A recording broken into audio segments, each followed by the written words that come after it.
All right, let's talk about the elephant in the room. What to do if you've already been scammed. First, take a deep breath. You're not alone, you're not stupid, and you're definitely not the first person this has happened to.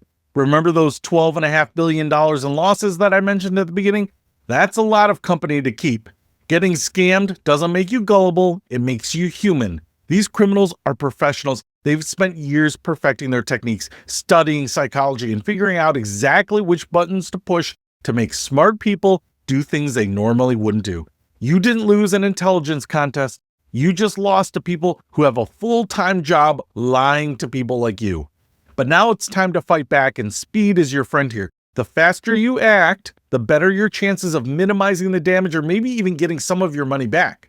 Step 1. Stop all contact with the scammer immediately. Block their numbers, delete their emails, unfriend them on social media. I don't care if they're calling you crying and begging for one more chance to fix everything. They're not trying to help you. They're trying to scam you again. It's like giving a pickpocket directions to your house. Step 2. Figure out how you paid them because your next steps depend entirely on this. If you paid with a credit card, call your credit card company immediately and dispute the charges. Credit cards have the best fraud protection in the business. They're like the financial bodyguards who actually know how to fight. If you used a debit card, call your bank right now. Don't wait until tomorrow. Don't wait until you get home from work. Call them immediately. Debit card protections aren't as strong as credit cards, but banks can sometimes help, especially if you catch it quickly. If you send gift cards, call the gift card company immediately using the phone number on the card or the number on their official website. Some companies are getting better at helping scam victims, especially if you still have the physical cards and the receipts. It's like returning merchandise, except the merchandise is your dignity and the receipt is proof you got fooled. If you wired money or used a payment app, I've got some tough news. Getting that money back is harder than finding a parking spot at the mall during Christmas. But still try. Call the wire transfer company. Contact the payment app's customer service and file complaints everywhere you can. Sometimes miracles happen, and sometimes companies take pity on scam victims. Step 3, report the scam everywhere you can think of. File a complaint with the Federal Trade Commission at reportfraud.ftc.gov. Report it to the FBI's Internet Crime Complaint Center at ic3.gov. And contact your state attorney general's office. Tell your local police even if they can't do much about it. Why report it if you're not getting your money back? Because your report helps authorities track these criminals and maybe prevent other people from getting scammed. It's like community service, except instead of picking up trash, you're helping catch digital trash. Now, let's talk about building your fortress of financial protection. Think of this as your anti-scam insurance policy. First, set up fraud alerts with all 3 credit bureaus, Experian, Equifax, and TransUnion. It's free, it takes about 10 minutes, and it means that anyone trying to open new accounts in your name will have to jump through extra hoops. It's like putting a security system on your financial identity. Consider freezing your credit. If you're not planning to apply for new loans or credit cards anytime soon, a credit freeze is like putting your credit report in a vault. Nobody can access it without your permission, including you. It's the nuclear option of identity protection, but sometimes the nuclear option is exactly what you need. Also, monitor your bank accounts and credit card statements like you're a detective investigating your own life.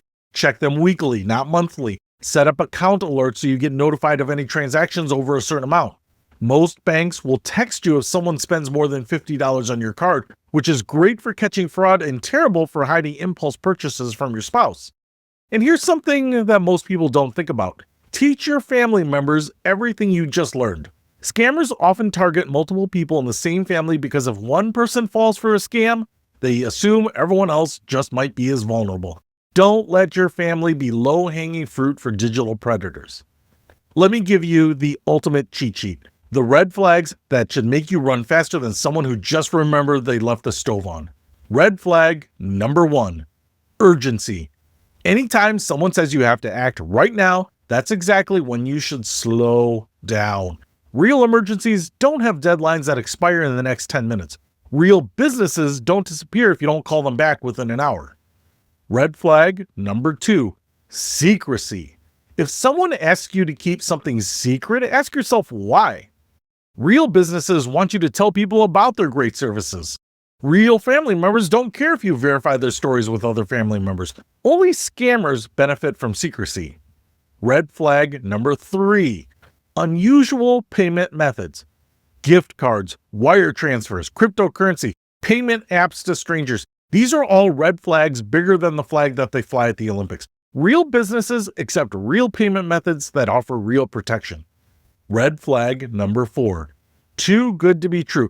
If something seems too good to be true, it's maybe because it is too good to be true. This isn't cynicism, it's mathematics. Amazing deals that are only available to you right now for a limited time are usually amazing deals that will amazingly separate you from your money.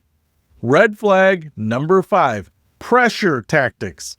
High pressure sales tactics are like high pressure weather systems. They usually mean a storm is coming. Legitimate businesses give you time to think. Scammers try to prevent you from thinking.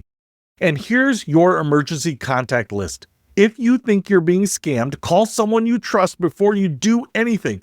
A friend, a family member, your child, your grandson, a neighbor, anyone whose judgment you respect. Sometimes just explaining the situation out loud to another person is enough to make you realize how crazy it sounds. Remember, the best time to stop a scam is before it even starts. The second best time is right now. So, you just completed a crash course in scam detection that most people will never get. You now know more about spotting fraud than 90% of the population. Use this knowledge, share it with people you care about, and remember, in a world full of scammers, skepticism isn't paranoia, it's financial self-defense. Stay vigilant, stay skeptical, and most importantly, stay wealthy. Because the only good scammer is a broke scammer, and the only good scam victim is someone who didn't fall for the scam in the first place. So, don't get fooled out there because you're smarter than that now.